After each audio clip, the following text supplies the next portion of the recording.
JSLPS से जुड़े सभी दीदियों को झारखंडी जोहार। मैं आज ग्राम संगठन के 14 नंबर की पुस्तक के बारे में आप सभी को बताऊंगा। इस पुस्तक को बताने का कारण है कि बहुत सारे वीओए दीदियों ने हमको पर्सनल फ़ोन की और वीओ का मासिक प्रतिवेदन कैसे भरें इस पर वीडियो बनाने के लिए बोली है। तो उन्हें निराश ना कर आज के वीडियो को शुरू करते हैं। वीडियो शुरू करने से पहले सभी वीओए से आग्रह है कि आप मासिक प्रतिवेदन का एक प्रति लेकर बैठें और इस वीडियो के अनुसार आप अभ्यास करें। तो चलिए मासिक प्रतिवेदन को जानते हैं। मासिक प्रतिवेदन क्या है और इसे कब लिखा जाता है। मासिक प्रतिवेदन की परिभाषा: एक महीने में ग्राम संगठन का कामकाज को पता करने वाले प्रतिवेदन को मासिक प्रतिवेदन कहते हैं और इसे EC2 बैठक में या उसके अगले दिन ग्राम संगठन के ऑफिस में ग्राम संगठन के पदाधिकारी के सामने वीओए इसे बनाती है। मासिक प्रतिवेदन लिखने से लाभ: पहला, मासिक प्रतिवेदन से ग्राम संगठन का कामकाज के बारे में पता चलता है। दूसरा, मासिक प्रतिवेदन के आधार से ग्राम संगठन का कामकाज CLF में समीक्षा करके ग्रेडिंग देने में आसानी होती है। तीसरा, ग्राम संगठन के बैठक में बैठक का विवरण का पता चलता है। चौथा, ऋण वसूली और नया ऋण मंजूरी का विवरण का पता चलता है। पाँचवा, ग्राम संगठन के द्वारा किए गए सरकारी योजना और सामाजिक कार्यक्रम के बारे में पता चलता है। मासिक प्रतिवेदन बनाने के लिए EC2 बैठक का प्राप्त भुगतान अति आवश्यक है। तो चलिए मासिक प्रतिवेदन को अब हम लोग भरते हैं। यदि अभी तक आप हमारे चैनल को सब्सक्राइब नहीं किए हैं तो आप हमारे चैनल को यहाँ दबाकर चैनल को सब्सक्राइब करें और बगल में आए घंटी को दबाकर ऑल में भी क्लिक कर दें ताकि जो भी वीडियो हम YouTube में डालेंगे तो सबसे पहले आप देख सकेंगे। तो चलिए मासिक प्रतिवेदन भरते हैं। मासिक प्रतिवेदन भरने के लिए हम लोगों को ग्राम संगठन का मासिक प्रतिवेदन का एक प्रति लेंगे जो इस तरह का होता है। ये मासिक प्रतिवेदन के 2 पन्ने में बटे होते हैं। तो पहले पन्ने को भरते हैं। मासिक प्रतिवेदन में सबसे पहले खाली जगह है और महीने का ग्राम संगठन मासिक प्रतिवेदन लिखा हुआ है। उस खाली जगह में जिस महीने का EC2 बैठक हुआ है उसी महीने का नाम लिखना है। जैसे माना कि अप्रैल महीना में है तो अप्रैल महीना लिखेंगे। इसके ठीक नीचे ग्राम संगठन का नाम लिखना है और उसके बाद गांव का नाम लिखना है। इसके नीचे 1, 2 और 3 में ग्राम संगठन का विवरण को भरना है। तो चलिए भरते हैं। इसके बाद चौथा नंबर में बैंक का नाम और शाखा लिखना है जहां ग्राम संगठन का बैंक खाता खुला हुआ है। उस जगह का बैंक और शाखा का नाम लिखना है।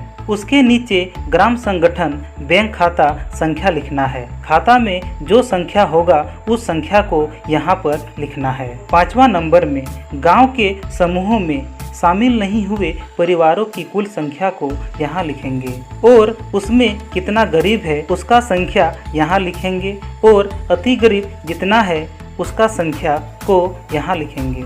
ठीक इसके नीचे 6वां नंबर में ग्राम संगठन बैठक की तिथि को लिखना है। जिस दिनांक को आप लोग EC1 और EC2 बैठक करते हैं उसका दिनांक केवल लिखना है। जैसे EC1 बराबर 6 और EC2 बराबर 22। अब 7वां कॉलम में ग्राम संगठन बैठक संख्या यहाँ पर लिखेंगे। अब तक कितना EC1 और EC2 बैठक हुआ है उसका संख्या लिखना है। जैसे EC1 8 हुआ है और EC2 9 हुआ है तो लिखेंगे EC1 बराबर 8 और EC2 बराबर 9। इसके बाद 8वां नंबर में उपस्थिति विवरण का कॉलम को भरेंगे। क्रमांक के नीचे 1, विवरण के नीचे EC1, पिछले महीना के कॉलम में पिछले महीना की कुल उपस्थिति 176 लिखेंगे। पिछले महीने का कहने का अर्थ है आप जिस महीने का मासिक प्रतिवेदन बना रहे हैं उसके पिछले महीना तक का उपस्थिति लिखना है। इसके बाद इस माह के कॉलम में जितना उपस्थिति हो उसको भरेंगे। जैसे 22 सदस्य उपस्थित है तो 22 लिखेंगे। ठीक इसके नीचे और एक रो खाली है, उसे भी भरेंगे। क्रमांक में 2 और विवरण में EC2 लिखेंगे और पिछले महीना के कॉलम में पिछले महीना तक के कुल EC2 बैठक में उपस्थित सदस्यों की कुल संख्या लिखेंगे और दोनों को कुल कर कुल के कॉलम में लिखेंगे। इसके बाद इस महीना के कॉलम में जितना इस माह में उपस्थित हुए हैं उसको लिखेंगे। जैसे माना कि 22 उपस्थित हैं तो 22 लिखेंगे। इसके बाद दोनों को कुल कर कुल के कॉलम में लिखेंगे। इसके बाद 9वां नंबर ग्राम संगठन द्वारा गए हुए ऋण भुगतान। इसका अर्थ है कि ग्राम संगठन CLF या कहीं और संस्था में कितना किस्त ब्याज वापस किए हैं तो उसे 9वां के कॉलम में लिखेंगे। माना कि कर्मागोड़ा ग्राम संगठन CLF से 1 लाख रुपया लिया था और अब तक उसने 30,000 रुपया वापस कर दिया है तो अंतिम शेष राशि 70,000 रुपया होगा। तो चलिए कॉलम को भरते हैं। क्रमांक में 1 संस्था का नाम, कॉलम में CLF का नाम जैसे उदयपुर आजीविका महिला संकुल संगठन लिखेंगे। उसके बाद कुल प्रारंभ ऋण राशि के कॉलम में जितना ऋण शेष है उसी राशि को यहाँ लिखेंगे। जैसे कर्मागोड़ा ग्राम संगठन का अंतिम शेष राशि 70,000 रुपया बाकी है तो इसे यहाँ लिखेंगे। इसके बाद बकाया के साथ इस महीने के मांग के कॉलम को हम लोग इस तरह से भरेंगे। यदि पिछले महीना का मांग बकाया है तो उसको और इस महीने के मांग को दोनों को जोड़कर इस कॉलम में लिखेंगे।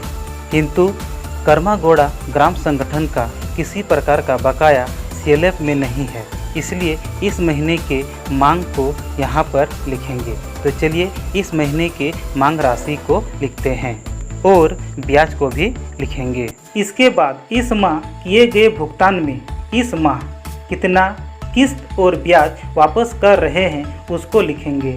जैसे कर्मागोड़ा ग्राम संगठन 5,000 रुपया किस्त वापस कर रहा है तो किस्त में 5,000 रुपया लिखेंगे और ब्याज 70,000 रुपया का ब्याज वापस करना है तो ब्याज के नीचे 350 रुपया लिखेंगे और अंतिम कॉलम में प्रारंभ राशि को इस माह भुगतान किए राशि को घटाकर शेष ऋण राशि में लिखेंगे और यह शेष राशि अगले महीना प्रारंभ शेष राशि होगा। इसके बाद 10वां कॉलम आय व्यय का विवरण कॉलम को भरेंगे। इस कॉलम में यदि ग्राम संगठन का लाभ आया है तो आय का विवरण के तरफ लिखेंगे और राशि ग्राम संगठन का जा रहा है तो व्यय का विवरण के तरफ लिखेंगे। आय कहने से क्या समझ में आता है? वैसा राशि जो जिस रूप से आया है वह उस रूप में नहीं जाता है तो उसे आय कहते हैं। जैसे दंड, ब्याज आदि राशि।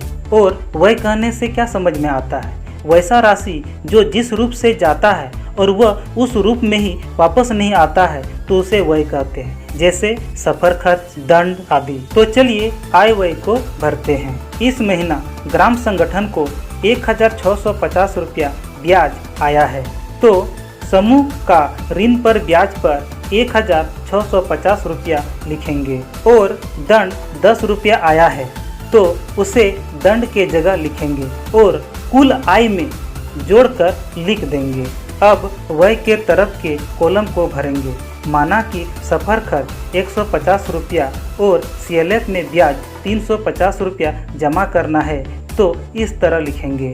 संकुल संघ को ब्याज वापसी में 350 रुपया लिखेंगे और सफर खर्च में 150 रुपया लिखेंगे और दोनों को कुल कर कुल व्यय में लिखेंगे। अब आय और व्यय के कुल को तुलना करेंगे। जो ज़्यादा होगा उसे दोनों तरफ के कुल में लिखेंगे। जैसे आय के तरफ का कुल अधिक है इसलिए कुल में 1,660 रुपया लिखेंगे और 1,660 रुपया को व्यय राशि 500 रुपया से घटाकर व्यय से अधिक आय के सामने लिखेंगे। आय व्यय के विवरण से पता चलता है कि ग्राम संगठन लाभ में है या हानि में।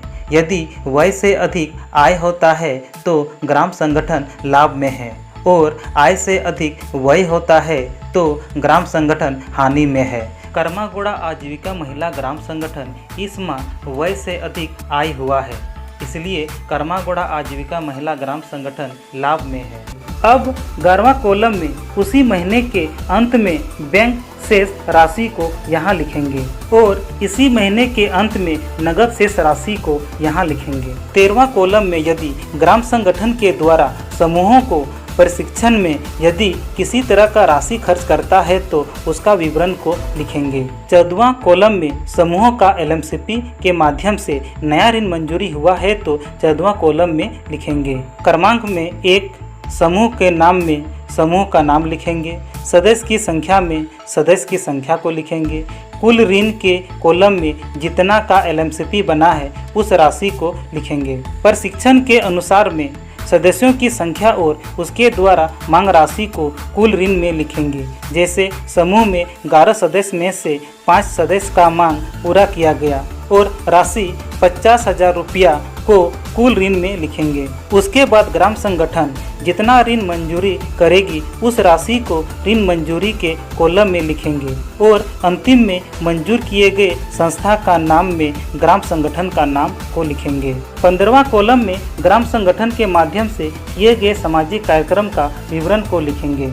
उसके बाद यहाँ पर मोहर लगाकर बीओ के पदाधिकारियों से हस्ताक्षर करवाएंगे। उसी के बाद बीओए हस्ताक्षर करेगी। आशा करते हैं कि हमने मासिक प्रतिवेदन को समझा सके। तब तक के लिए जय हिंद, जय झारखंड।